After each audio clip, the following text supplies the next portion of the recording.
Doy gracias al Señor por estar con ustedes un domingo más. Este ya es el último domingo de la unidad que hemos estado estudiando, la iglesia que Dios desea. Y ahí les muestro la imagen que hemos ido tiqueando semana a semana. El día de hoy ya estamos llegando a nuestra última sesión, la sesión número 7. Pero hasta aquí hemos visto en la carta a Apocalipsis, en específico a las cartas a las 7 iglesias, la sesión número 1, caracterizada por el amor; la sesión número 2, firme ante las dificultades; la sesión número 3, inflexible con la verdad; sesión número 4, firme en la pureza; sesión número 5, vigilante contra la complacencia; y sesión número 6, fiel en todas las cosas. Y el día de hoy, la sesión número 7, suficiente solamente en Cristo. Y vamos a estudiar ahí en Apocalipsis 3, del 14 al 22. Última lección de esta unidad, suficiente solamente en Cristo, de la unidad La Iglesia que Dios desea, sesión número 7. Pregunta número 1. ¿Puedes nombrar las características de una persona autosuficiente? Todos hemos oído el dicho: no juzgues al libro por su portada. ¿Cuántas veces hemos fallado en eso? En muchos casos la portada y el libro entregan lo que prometen, pero no siempre es así. Esto también sucede con la compra de un auto usado. Puede parecer que está en buenas condiciones, pero después de comprado, el comprador descubre que tiene muchos problemas mecánicos. Es triste, pero esto también se aplica a los cristianos y a algunas iglesias, donde las actitudes y el comportamiento no se conforman con el mensaje del Evangelio. En el primer siglo de la era cristiana, la iglesia de Laodicea parecía estar saludable, al menos por fuera, pero la realidad era otra. La apariencia exterior, su riqueza material y su comodidad social opacaban la pobreza de su espiritualidad. La alarmante carta que Juan escribe a la iglesia y el llamado al arrepentimiento son un mensaje necesario para la iglesia de hoy. La idea central de este día es: Dios provee todo lo que necesitamos en nuestra búsqueda diaria de Cristo. La Odisea significa derechos humanos. Originalmente se llamó Diospolis, y en el año 245 a.C. el rey Antíoco II Teos la renombró en honor a su esposa Laodice. La Odisea estaba situada a 10 kilómetros al sur de Hierápolis y a 16 kilómetros al oeste de Colosas. Ahí les coloco el mapa para que ubiquen dónde está la ciudad de la Odisea. La Odisea fue un centro comercial y era famosa por la lana negra, una pomada para los ojos, y como un centro bancario que había acuñado su propia moneda. Contaba con un acueducto que proveía aguas termales para los habitantes. La historia revela que cerca de 2000 familias judías fueron trasladadas de Babilonia a la Odisea, y con el tiempo prosperaron. Tácito observa que en el año 60 al 61 un terremoto destruyó a la ciudad. En cuanto a los orígenes de la iglesia no se sabe mucho. Es probable que su comienzo se haya debido al esfuerzo misionero de Pablo en Éfeso y en la región, similar a la iglesia de Filadelfia, mencionado ahí en Hechos 19:10. Te invito a orar para pedirle al Señor que nos ayude a descartar el deseo de independizarnos de Él y a volvernos autosuficientes. Oremos. Amado Dios y Padre Celestial, gracias porque nos permites llegar a este último estudio de esta unidad, la iglesia que Dios desea. Y te pedimos, Señor, que nos ayudes a no tener una actitud de autosuficiencia con respecto a ti. Que nos ayudes a buscarte cada día, que nos ayudes a estar siempre dependiendo de ti, tomados de tu mano, obedientes a tu voz y a tu palabra, guiados por tu Espíritu Santo. Y gracias, Señor, porque tú estás en nosotros y con nosotros. Ayúdanos en el estudio del día de hoy y bendice a cada uno de mis hermanos y hermanas que están conectados a través de este video compartiendo de tu palabra. En el nombre de Jesús oramos. Amén. ¿Qué dice la Biblia? Leemos en Apocalipsis 3 del 14 al 17. Escribe al ángel de la iglesia en la Odisea, el Amén, el testigo fiel y verdadero, el origen de la creación de Dios, dice estas cosas. Yo conozco tus obras, que ni eres frío ni caliente. Ojalá fueras frío o caliente. Así, porque eres tibio y no frío ni caliente, estoy por vomitarte de mi boca. Ya que tú dices, soy rico, me he enriquecido y no tengo ninguna necesidad, y no sabes que tú eres desgraciado, miserable, pobre, ciego y desnudo. Juan escribe la séptima y última carta a la iglesia en la Odisea. En ella Jesús se revela de manera muy diferente a las primeras 6 cartas. Dice, he aquí el Amén, el testigo fiel y verdadero. Primero notamos que en contraste con las primeras 6 cartas, Jesús no toma ningún aspecto de la visión de Juan en Pasmos. Ahí en en Apocalipsis capítulo 1. Su descripción viene de antes o de después hacia el final del libro. En el versículo 5 y no en el versículo 16, que es la descripción de la visión, y Apocalipsis 19:11 al final del libro. La observación de que Jesús no usa aspectos de su Apocalipsis con Juan en el día de adoración, Apocalipsis 1 del 9 al 10, puede implicar que esa iglesia no tenía acceso o derecho a ver ese glorioso Apocalipsis. Cuando Jesús se revela como el principio de la creación de Dios, ahí en el verso 14, no debemos pensar que Él es el primer ser creado por Dios. Proverbios 8:22 revela que Jesús existía antes de la creación. Colosenses 1:15 al 18 deja claro que Jesús es el principio, en el sentido de ser preeminente sobre toda la creación. Jesús había evaluado a la iglesia y concluye, yo conozco tus obras, que ni eres ni frío ni caliente. Es obvio que Jesús tenía en mente las aguas que venían a la ciudad por vía del acueducto. La arqueología ha descubierto tuberías que muestran que los más ricos deben haber tenido acceso a agua dentro de sus propios hogares. Pero aunque el agua se originaba en manantiales termales, se entibiaba en el transcurso de la ruta. Al decir, ojalá fuese frío o caliente, verso 15, algunos insisten en que Jesús sigue con la analogía del acueducto, pero no es así. En el verso 16 continúa, pero por cuanto eres tibio y no frío ni caliente, te vomitaré de mi boca. Eso muestra que está aludiendo al agua en general, y específicamente a la pérdida de las propiedades beneficiosas del agua en su estado natural, ya sea caliente, termal o fría, quizás por originarse en grutas en las alturas. El asunto no es que el agua caliente fuera buena, mientras que el agua fría no lo era. El asunto es que el agua que no es ni fría ni caliente, sino tibia, es desagradable, ya que ha perdido su temperatura, caliente o fría, e induce a la persona a vomitar.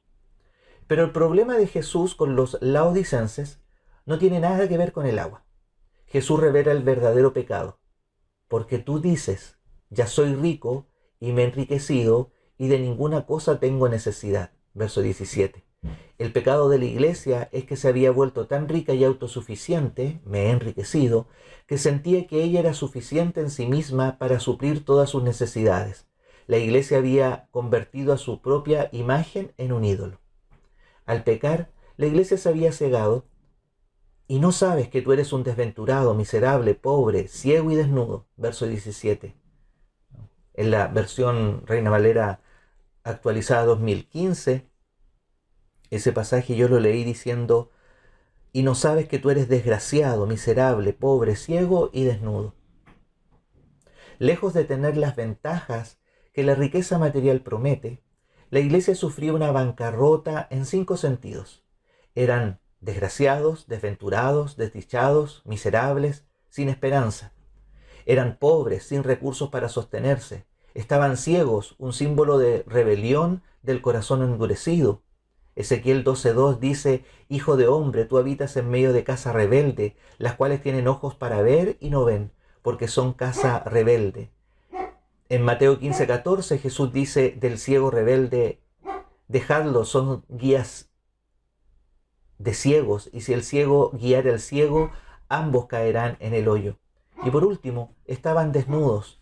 En el Nuevo Testamento, el cristiano fiel siempre está vestido de justicia, de santidad, Efesios 4:22, y de amor, Colosenses 3:14. Mientras el creyente será hallado vestido y no desnudo, nos dice 2 Corintios 5:2-4. Los de la Odisea carecían de la vestidura que solo se tiene en Cristo. Puede ver ahí en Romanos 13:14. En la vida natural, lo esperado cuando una criatura nace es que empieza a desarrollar su intelecto y habilidades hasta que llegue el día cuando pueda empezar a expresar su propia autonomía. Todos queremos ver al niño dar sus primeros pasos, hablar sus primeras palabras, comer por sí mismo. Y eso es solo el principio en su camino a la independencia.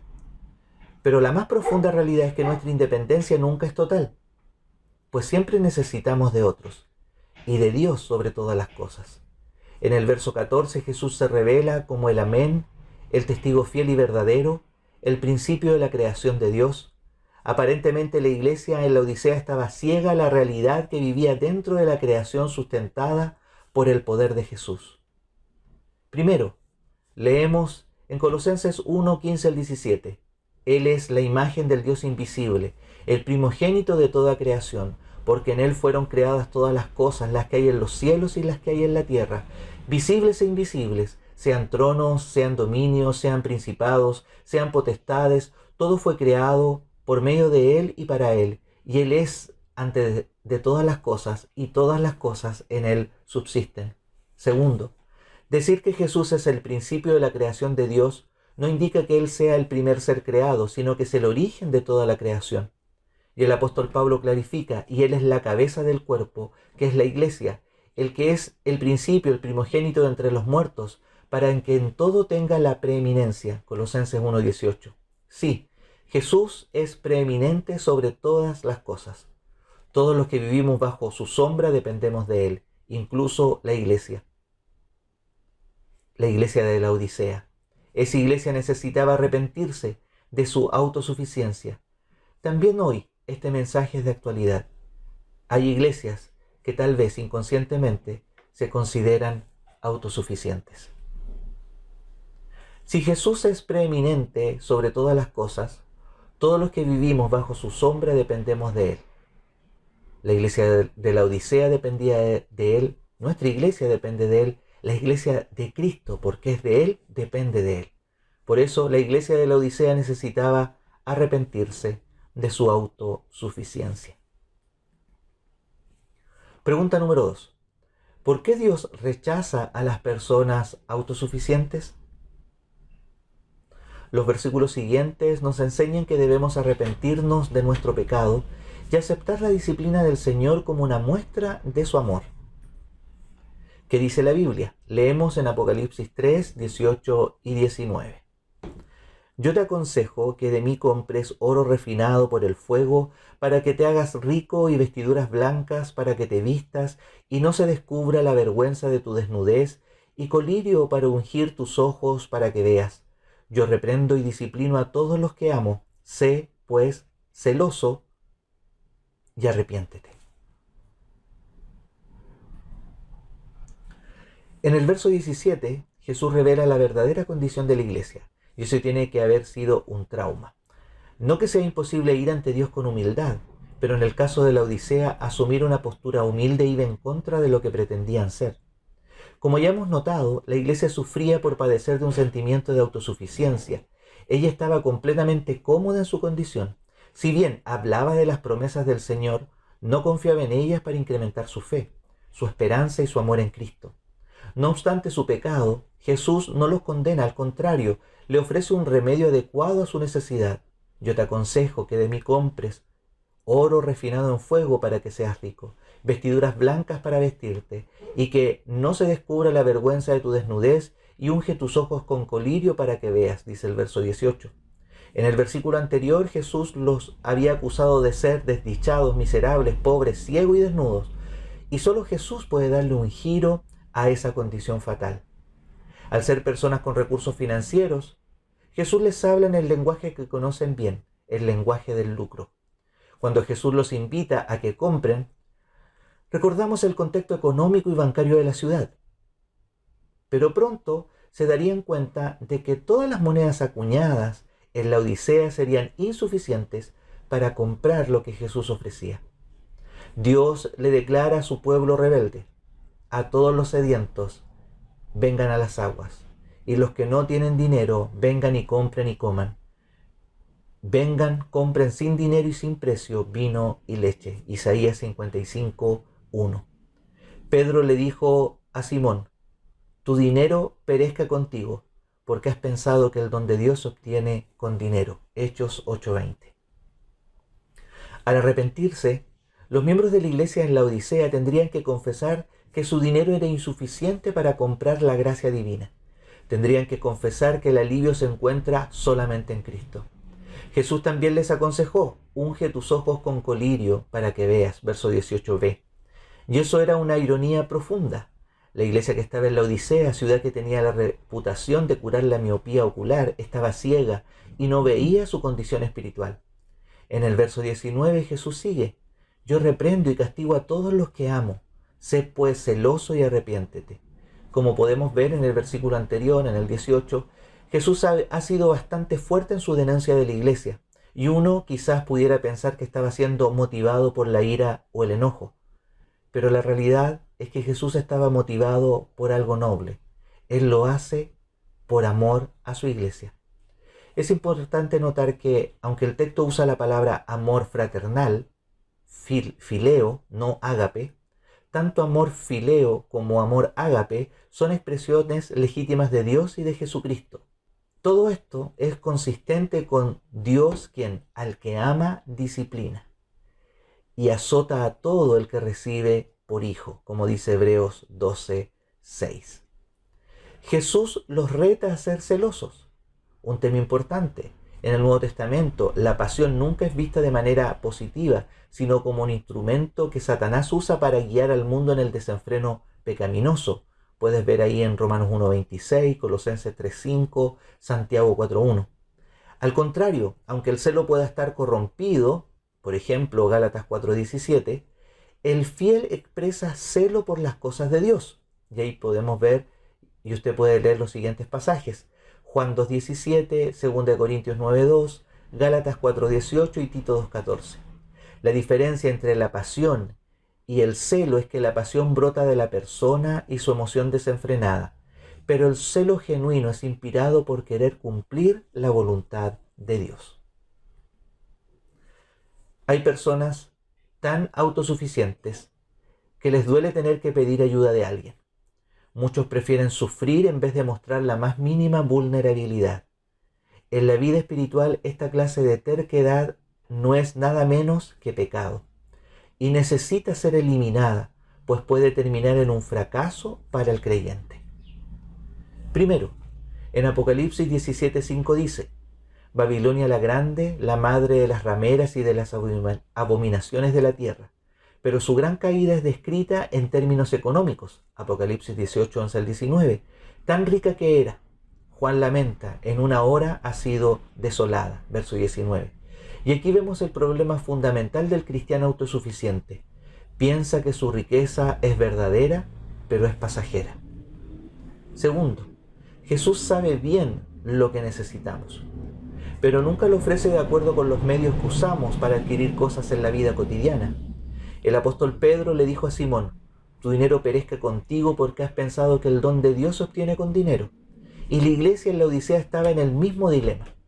En esta vida todo cuesta, y el que tiene más puede tener y comprar. Pero la economía celestial es distinta. Dios dice: a todos los sedientos, vengan a las aguas. A los que no tienen dinero, vengan, compren y coman.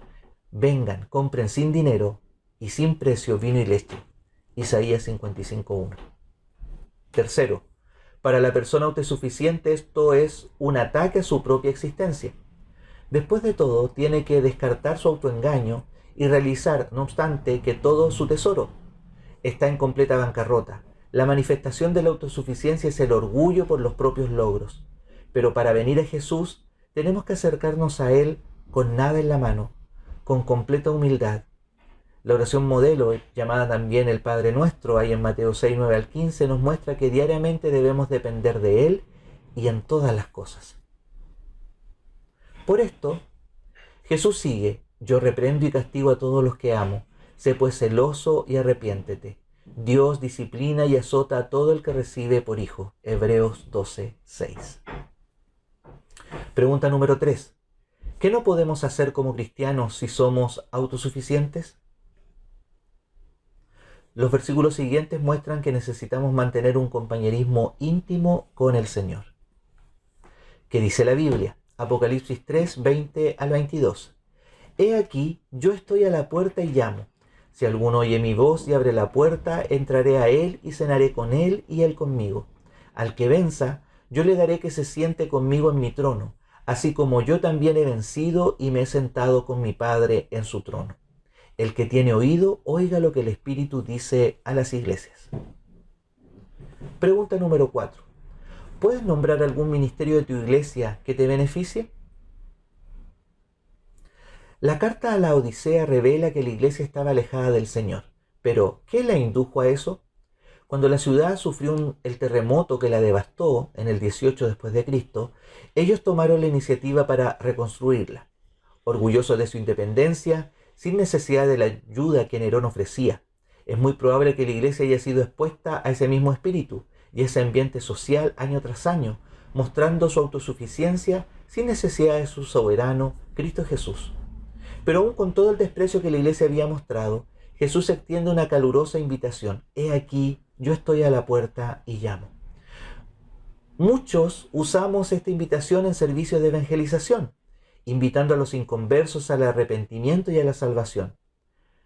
No es que tal uso no sea provechoso, pero si tomamos el contexto en serio, vemos que Jesús se dirige a la iglesia que lo ha botado de su congregación. Jesús está afuera de la iglesia pidiendo que lo dejen entrar. En este escenario no debemos perder de vista la ironía. En Juan 10:9 Jesús dice: yo soy la puerta, el que por mí entre será salvo, y entrará y saldrá y hallará pastos. Jesús revela una perversión inimaginable del Evangelio cuando la iglesia comete la locura de cerrarle la puerta al que es la puerta de su salvación. Continuando, Jesús especifica lo que busca. Si alguno oye mi voz y abre la puerta, entraré a él, cenaré con él y él conmigo. Recordemos que Jesús los ha descrito como casi destituidos por completo, pero espera que todavía tengan la posibilidad de oír su voz. En su ministerio Jesús afirmó: mis ovejas oyen mi voz y yo las conozco y me siguen. Juan 10:27. Y aquí confía en que sus ovejas descarriadas oirán su mensaje y se arrepentirán de su grave pecado. En todo esto, espera que lo dejen entrar no solo a la congregación, sino a la vida de ellos, a una comunión íntima con Él restaurada. También cenarán con Él. Tomando el Salmo 23 como base, esto se puede tomar en el sentido espiritual y afirmar que Jesús es quien sacia nuestra hambre espiritual. Pero también es cierto que Jesús les prometió a los suyos: bienaventurado el que coma pan en el reino de Dios. Lucas 14:15. Esa es una cena futura que se recuerda cada vez que celebramos la cena del Señor. Jesús le promete al que venciere: le daré que se siente conmigo en mi trono, así como yo he vencido y me he sentado con mi Padre en su trono. Verso 21. La historia de la ciudad de la Odisea revela que en tiempos anteriores un miembro de una familia prominente de la ciudad, nombrado Pólemo Filopatris, recibió honores de Marco Antonio, famoso por su relación con la egipcia Cleopatra. En la ciudad, tales honores pasajeros eran muy apreciados. Quizás los miembros de la iglesia en la Odisea buscaban tales honores pasajeros, pero el que regresara a la comunión con Jesús recibiría un honor eterno. Cuando el Padre levanta a su Hijo del sepulcro, lo eleva y lo colma de gloria y honor. Hechos 2:33, Efesios 1:20. Jesús desea hacer lo mismo, elevando a sus seguidores a un lugar de preeminencia. La carta termina usando la misma frase que he usado en todas las cartas anteriores: el que tiene oído, oiga lo que el Espíritu dice a las iglesias. El pecado de la Odisea era bastante grave, pero Jesús muestra su compasión en que está dispuesto a recibirla de nuevo. Primero, Jesús está a la puerta y llama. En la carta a Filadelfia vimos que Jesús tiene la llave, pero no siempre la usa. Es sorprendente ver que en este caso Jesús está a la puerta pidiendo ser dejado entrar a su iglesia. En 2 Timoteo 2:13, Pablo le dice a su colega en la milicia: si fuéramos infieles, Él permanece fiel. Él no puede negarse a sí mismo. Y aquí vemos un ejemplo del carácter de nuestro Salvador. Teniendo todo el derecho de abandonar a la iglesia por su infidelidad, Jesús hace todo lo posible por recibirla en comunión santa. Segundo, Jesús está dispuesto a restablecer su comunión íntima con la iglesia. Si la iglesia abre la puerta, Jesús dice: entraré a Él y cenaré con Él y Él conmigo. En Lucas 22:15 Jesús le dice a sus discípulos: cuánto he deseado comer con vosotros esta Pascua antes que padezca. En la Biblia, la cena siempre es símbolo de armonía y comunión, lo mismo que aquí. Tercero, Jesús está dispuesto a elevar a la iglesia a un lugar de honor. Para el cristiano que se arrepiente, le daré que se siente conmigo en mi trono, así como yo he vencido y me he sentado con mi Padre en su trono. No hay un mejor ejemplo de la misericordia de Dios que cuando perdona, olvida el pecado por completo.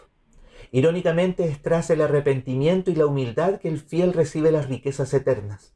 Job dice de Dios: no apartará de los justos sus ojos. Antes bien con los reyes los pondrá en trono para siempre y serán exaltados. Y en Santiago 4:10 promete: humillaos delante del Señor y Él os exaltará. Por supuesto, la comunión solo sucede si ambos están dispuestos a formar y hacer crecer la relación. Jesús invita, queda en nosotros aceptar la invitación. Pregunta número 5. ¿Qué necesitas hacer para servir a otros?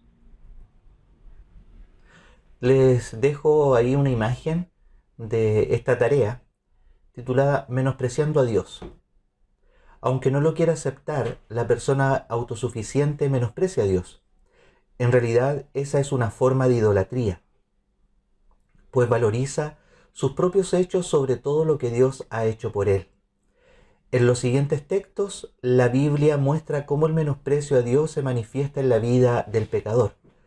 Lee los textos y escribe debajo de cada texto, ahí en una libretita, la manifestación específica del menosprecio pecaminoso a Dios. Los textos son Números 11:20, 2 de Samuel 12:10, Ezequiel 16:59, Ezequiel 22:8 y Romanos 2:4. Tómate el tiempo para responder esta tarea. El justo confía solo en Dios. 3 textos para reflexionar y aprenderse alguno de memoria. Salmo 25:2, Dios mío, en ti confío, no sea yo avergonzado, no triunfen sobre mí mis enemigos. Salmo 31:14, pero yo he confiado en ti, oh Señor, he dicho, tú eres mi Dios. Y Salmo 56:3, el día en que tengo temor, yo en ti confío. Ponlo en práctica. Pon en práctica lo aprendido, por lo tanto, arrepiéntete. Si confías en tus propias fuerzas o dependes de tus propios logros, pídele perdón a Dios, abandona tu rebelión y permite su señorío en tu vida y anda en comunión con Él. Profundiza, estudia la vida de Jesús y la de sus apóstoles en la Biblia y toma nota de cómo confiaban en Dios para todo. Esfuérzate en imitar sus hechos. Da gracias. Muéstrale tu gratitud a Dios por el cuidado que te ofrece en Cristo Jesús en todas las áreas de tu vida. Conclusión. No hay mayor pecado que sentir que no necesitamos la gracia inmerecida de Dios, pues es rechazar por completo la necesidad de Jesús y su sacrificio en la cruz por nosotros. Este es nada menos que el pecado de autosuficiencia, de autosatisfacción y de autojustificación. Jesús mismo nos enseña cómo derrotar el espíritu de autosuficiencia. El Señor era Dios encarnado, pero vivió su vida completamente dependiente de su Padre Celestial. En Juan 5:30, Él admitió: no puedo yo hacer nada por mí mismo. Según oigo, así juzgo, y mi juicio es justo, porque no busco mi voluntad, sino la voluntad del que me envió, la del Padre. Si nuestro Señor anduvo en completa dependencia de su Padre celestial, ¿cuánto más nosotros lo necesitamos hoy? Te invito a orar para finalizar nuestra lección del día de hoy, reconociendo nuestra completa dependencia de Él, dándole gracias porque siempre es fiel a sus promesas. Oremos. Amado Dios y Padre Celestial, reconocemos que dependemos solo de ti. En cada área de nuestra vida dependemos de ti, Señor, de tu presencia, de tu palabra, de tu dirección. Muchas gracias porque tú eres fiel, porque tus promesas son fieles y verdaderas, porque tú no cambias y porque siempre estás a nuestro lado. Bendícenos, Señor, a cada uno. Bendice a cada uno de mis hermanos y hermanas y que tu palabra siga hablando a nuestro corazón. Oramos en el nombre de Jesús. Amén. Les dejo aquí cuadro de resumen de esta unidad que hemos estudiado, la iglesia que Dios desea, y ahí tenemos los 7 títulos de nuestras lecciones en estas 7 semanas y que son las acciones que Dios espera de su iglesia. Primero, Dios desea una iglesia caracterizada por el amor. Segundo, firme en las dificultades. Tercero, inflexible con la verdad. Cuarto, firme en la pureza. Quinto, vigilante contra la complacencia. Sexto, fiel en todas las cosas. Y séptimo, suficiente solamente en Cristo. Y los dejo invitados para el próximo domingo para iniciar una nueva unidad, la unidad número 2, titulada Elías, viviendo fuera de la zona de comodidad deseada. Y ahí estudiarán 6 lecciones basadas en la vida del profeta Elías. Que el Señor les bendiga y les invito a entonar un himno al Señor para de esta forma concluir nuestro tiempo juntos en esta clase de escuela dominical. Dios les bendiga.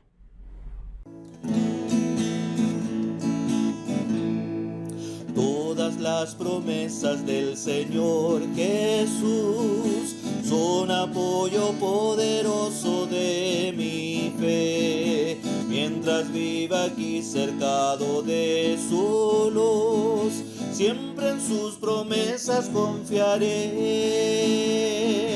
Grandes, fieles, las promesas que el Señor Jesús ha dado.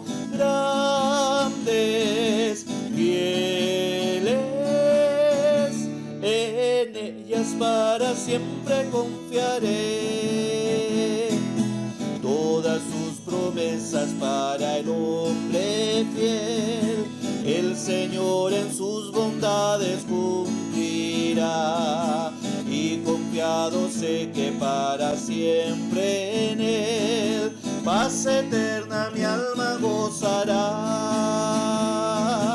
Grandes, fieles, las promesas que el Señor Jesús ha dado. Grandes, fieles, en ellas para siempre confiaré.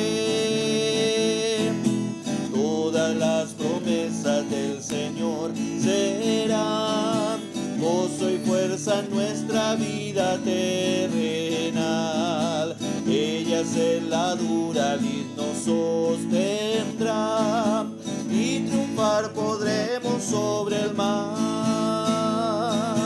Grandes, fieles, las promesas que el Señor Jesús ha dado. Grandes, fieles, en ellas para siempre confiaré.